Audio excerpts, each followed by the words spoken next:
It began with a sentence that no officer expected to hear during a routine welfare check. "There are cats in the freezer." The detective looked at the 10-year-old girl standing in front of her and asked again, carefully this time, "Cats are in the freezer?" But the child didn't argue or hesitate. She simply confirmed it, as if she had already accepted that this was normal. Only minutes earlier, officers had walked into the home on South Ozark Avenue in Trumann, Arkansas, responding to a call about a child's well-being. The smell struck them first. It was hard to ignore. Sergeant Blaine Cagle later said the ammonia burned his nose and chest, and he had to use his inhaler after stepping inside. In one bedroom, the child sat quietly on a bare mattress. She appeared embarrassed. She told officers she couldn't remember the last time she ate. They checked the kitchen and found only minimal food. Outside, 3 adults were already in handcuffs after officers found and glass pipes in a backyard shed. And by the end of that afternoon, 4 people were headed to the Poinsett County Detention Center. The child would be removed from the home, and the house itself would later be declared uninhabitable. 24 counts of aggravated animal cruelty would be filed. The case would make headlines across Arkansas. And yet, months later, one of the people charged would stand in court, plead guilty to a single count, and walk away with probation. So how did a welfare check uncover 24 frozen animals, a child living in unsafe conditions, and a drug arrest all in one afternoon? To understand that, we have to go back to July 2nd, 2025, and the knock on the front door. But before we begin, if you find this video interesting, please give it a like at the end and tell me what you think about the case. It really helps the channel. Let me know in the comments where you're watching from. And don't forget to subscribe for more. Thank you. This video is created solely for educational and documentary purposes. It does not endorse, glorify, or condone any of the criminal actions or individuals described in this case. Viewer discretion is advised. On July 2nd, 2025, at around 1 o'clock in the afternoon, officers with the Trumann Police Department pulled up to a house on the 600 block of South Ozark Avenue. The call had come in as a welfare check. An anonymous caller had asked police to check on a 10-year-old girl living at the residence, and that was enough for officers to make the visit. They walked up to the entrance and knocked, but no one answered immediately. They waited, then knocked again. A few more seconds passed, and then the door finally opened. Standing there was 38-year-old Samantha Lynn Platz. She looked at the officers and immediately offered an explanation for the delay. "I'm disabled. It takes me a minute to get out of bed," she said, as if anticipating the question before it was even asked.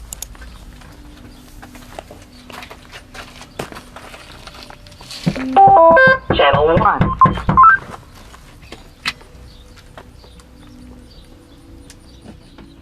Trumann Police welfare check. Come to the door, please. You were just standing at this front door. I'm disabled. It takes me a minute to get out of bed. Okay, somebody was standing right here. When officers told her they had received a call requesting a welfare check on a child in the home, Samantha responded quickly. She said her daughter was upset because she wouldn't let her go somewhere, and she suggested that was likely the reason for the call. She framed it as a family disagreement, nothing more. According to her, everything was fine inside. The house, she insisted, was clean. She pointed out that her bedroom might look messy, but the rest of the house was fine. And when officers asked who else was on the property, she told them that Boddie E. Williams was in the back, like he usually was. So, the officers explained that they needed to see the 10-year-old girl to confirm she was safe. Samantha didn't refuse, and she led them further inside, talking as she moved, repeating that things were under control and that the situation had been exaggerated. She told them her daughter was in her room, and she emphasized again that the house was fine. But when they crossed the threshold and entered the home, the smell hit them first. Boddie's back there somewhere. Alright, well. When officers spoke to her, she answered their questions calmly. She told them she could not remember the last time she had eaten. That statement shifted the focus immediately, so officers checked the kitchen. They opened cabinets and looked through the refrigerator, and what they found confirmed her words. There was only a minimal amount of food in the home, not enough to suggest regular meals were being prepared. And when Sergeant Blaine Cagle stepped inside, he immediately understood that this was not going to be a simple welfare check. Later, he would describe it clearly.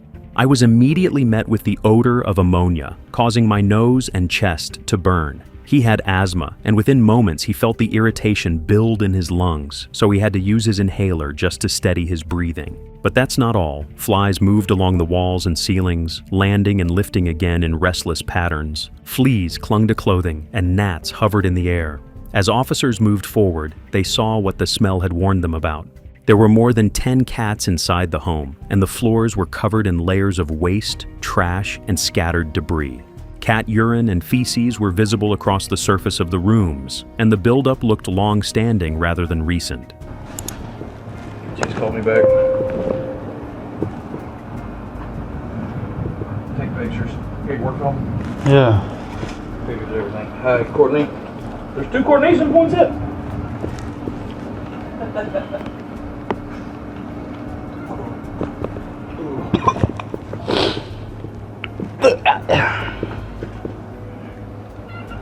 Okay. Are you hoping you can come out here where we are, huh?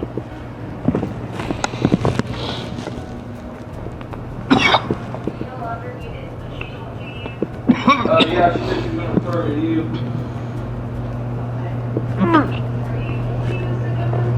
I think it's a very good idea based off the circumstances. I don't know that this 10-year-old needs to do it. As they continued through the house, they noticed structural damage as well. The floors sagged in places, and some areas felt unstable underfoot. In the bathroom, the situation was worse. The floor had fully collapsed, exposing the crawl space underneath, so there was a visible gap where the structure had given some. The odor in here is so foul. There's no oxygen. The house is filled with flies, and the floor is caving in some parts, and there's just junk and trash and cat poop and pee in every square inch of it. So. Way. However, as serious as those conditions were, they were still not the only issue officers were about to uncover at the property. While Sergeant Blaine Cagle and other officers remained inside the house assessing the child's condition, another group moved toward the backyard because Samantha had already told them that Boddie E. Williams was in the back, like he always is. The officers walked past scattered debris and toward a shed on the property, and when they approached, they found 3 adults inside. Boddie E. Williams was there, along with Kevin Jones and Doris Arnold. All 3 were known to law enforcement, and as officers began speaking with them, they confirmed something important right away. Each of them had search waivers on file, which meant officers did not need additional permission to conduct a search.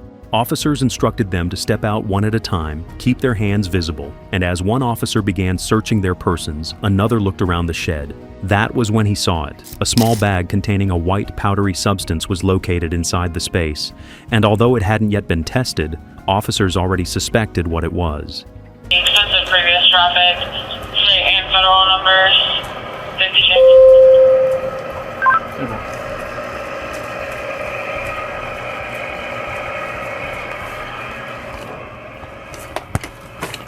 Okay, so you were dispatched. I'm not taking over.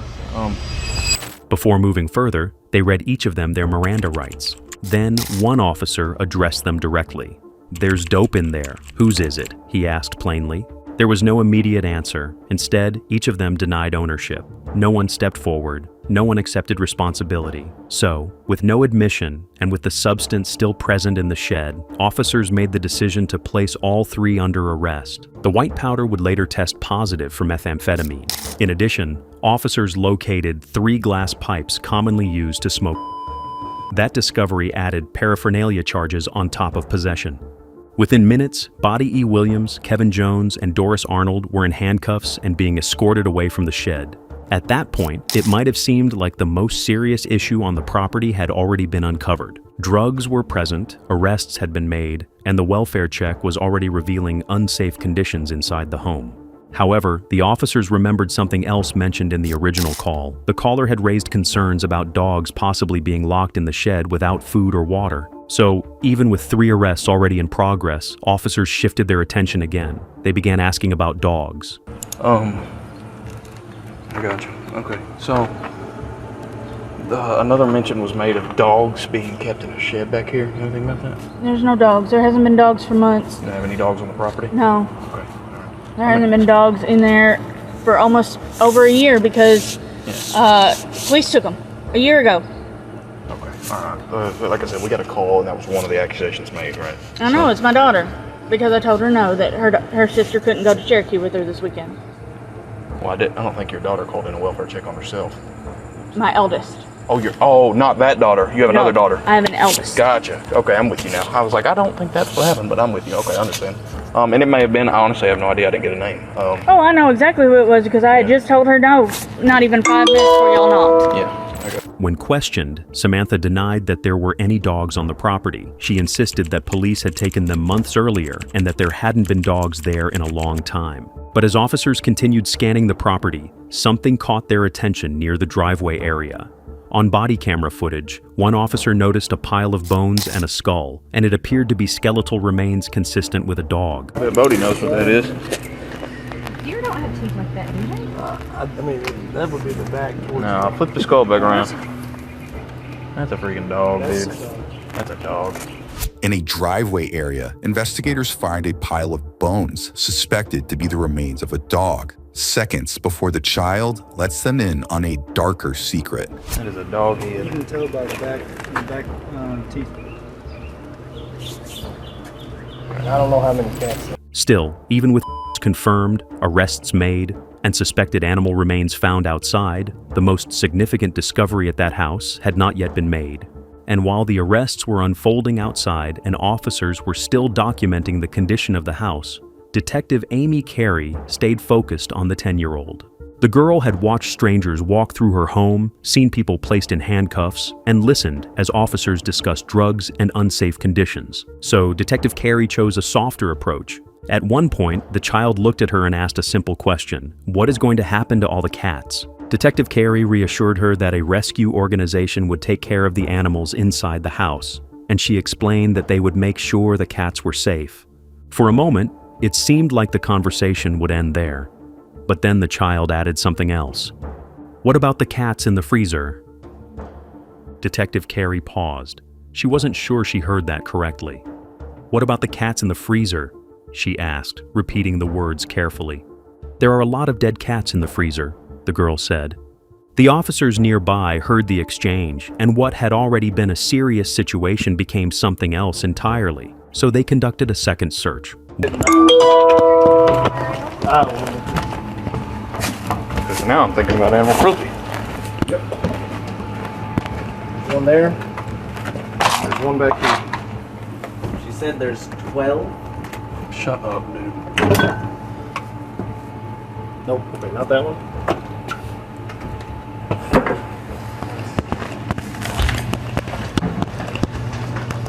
Okay, I just went in here. Oh my god. What's that? Is that what that is? Oh, that's not a cat. Oh, dang.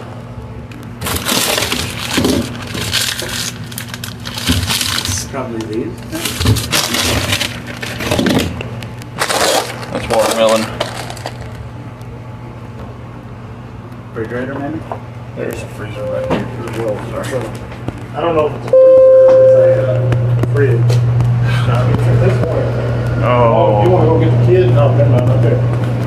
One officer lifted the lid of the first one, and for a brief second there was silence, because what they saw required a moment to process.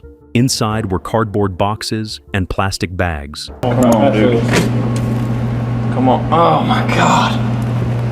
Yeah. Take pictures of it? Oh, it's in both, Blaine. It's in both. Inside those were cats and kittens, frozen solid. They were various ages. Some were newborn, others were juvenile or fully grown. Officers began counting carefully because the number mattered. The total came to 24. The discovery was documented in detail. Officers observed that many of the animals appeared severely underweight, and some were positioned in tight curls. Sergeant Blaine Cagle later noted that some may have been placed in the freezer alive, based on what he observed at the scene. An animal cruelty investigator would later say that certain curled positions suggested the possibility that some had been frozen while still alive. What began as a welfare check had become a case involving drugs, unsafe living conditions, skeletal remains outside, and now 24 frozen animals inside the home. As officers were still processing what they had found inside the freezers, another vehicle pulled up outside the house. Next, the child's adult sister and caller of the welfare check arrives to take custody of the 10-year-old, who was later released to her care, according to court documents. At the same time, a social worker arrives to assess the situation. I've already had her at our residence. She was temporarily with me for a little while. It's probably gonna be a lot longer. So. It's gonna be up to her ultimately. Okay. We don't deal in that. We won't even come to your house because we can't go to bed. Yeah. But if it's like this, then it won't happen. Oh, I know. So if it's It's fine. okay.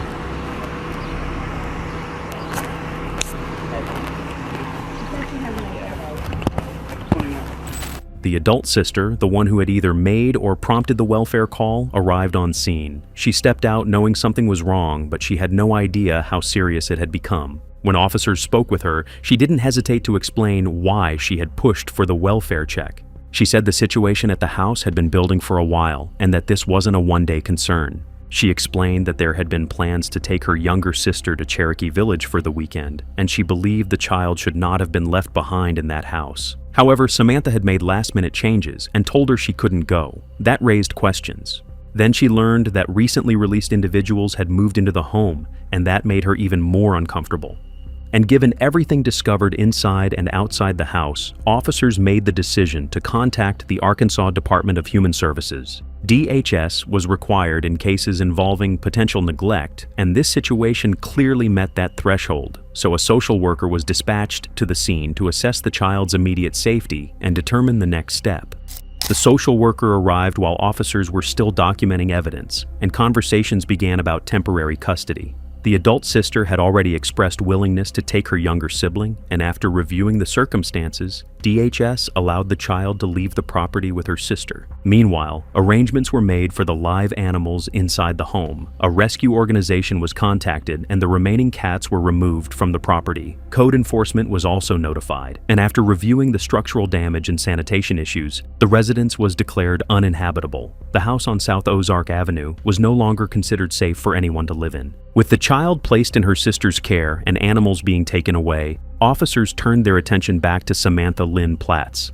The evidence documented that day extended beyond neglect and poor conditions, and charges were being prepared. She was informed of her arrest, and then she was placed in handcuffs. For the welfare check, but the animals were found because my sister said something.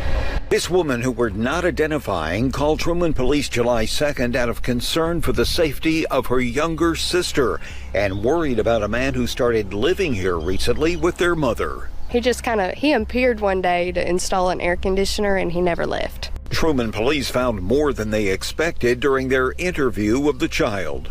And so they came and talked to her, and then as they were talking to her, she had asked about the cats in the freezer. And so apparently there was a lot of cats in the freezer. She says more than 24 deceased cats were discovered. Some animals on the property, however, were found, but in very poor condition and are being cared for. Boddie E. Williams, Kevin Jones, Doris Arnold, and Samantha Lynn Platz were transported to the Poinsett County Detention Center, where the booking process began and the charges were formally entered. For Kevin Jones and Doris Arnold, the charges stemmed from what officers had found inside the backyard shed. The white powder recovered there tested positive for methamphetamine, and 3 glass pipes had been located alongside it. As a result, both were charged with possession of methamphetamine and possession of drug paraphernalia. Their involvement was tied directly to the shed and the drugs discovered during that search. For Boddie E. Williams, the charges were broader and far more serious. He was charged with 24 counts of aggravated animal cruelty, 1 count corresponding to each of the frozen cats and kittens found inside the deep freezers. In addition to those counts, he also faced charges of possession of a Schedule 1 or 2 controlled substance and possession of drug paraphernalia based on the items recovered in the shed. Samantha Lynn Platz faced similar animal cruelty charges, also totaling 24 counts. However, her case extended further because she was the legal guardian of the 10-year-old girl found inside the home. So in addition to aggravated animal cruelty, she was charged with endangering the welfare of a minor. That charge reflected the documented living conditions, the minimal food supply, the structural hazards inside the residence, and the presence of drugs on the property. 4. Police charged 38-year-old Samantha Platz with endangering the welfare of a minor and aggravated animal cruelty. She's always been a cat hoarder. This is the first about the dead cats. Apparently she says she wanted to cremate them, but I don't know where that was going. 37-year-old Boddie Eugene Williams is charged with this. And on December 8th, 2025, proceedings took place in the 2nd Judicial Circuit Court, with Judge Pam Honeycutt presiding. Boddie E. Williams appeared before the judge that day, and instead of moving forward with a full trial on 24 counts of aggravated animal cruelty, he entered a negotiated guilty plea. It was not to 24 counts. It was not even to multiple counts. It was to 1 count of aggravated cruelty to a dog, cat, or equine. That distinction mattered. The original arrest involved 24 counts corresponding to the 24 frozen cats and kittens discovered inside the deep freezers. However, under the negotiated agreement presented in court, Williams pleaded guilty to a single count. In exchange, the remaining counts were addressed through dismissal or reduction. Judge Honeycutt then imposed the sentence.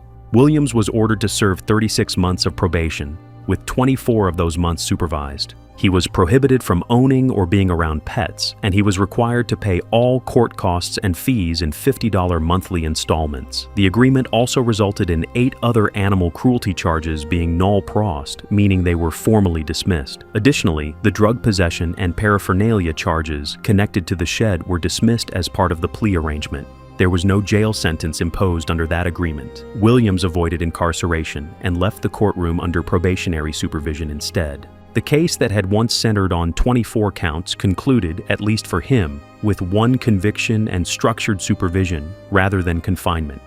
However, that was not the end of the legal story. Samantha Platz's case remained open. She still faced 24 counts of aggravated animal cruelty and a charge of endangering the welfare of a minor, and her matter had not yet been resolved in court. So while one defendant had reached a negotiated outcome, the broader case connected to that house on South Ozark Avenue was not entirely closed. The house itself was declared uninhabitable and condemned due to structural damage and unsafe living conditions, so it was no longer a place where anyone could legally reside. Code enforcement had reviewed the collapsing floors, the exposed crawl space beneath the bathroom, and the sanitation hazards throughout the property, and the determination was final.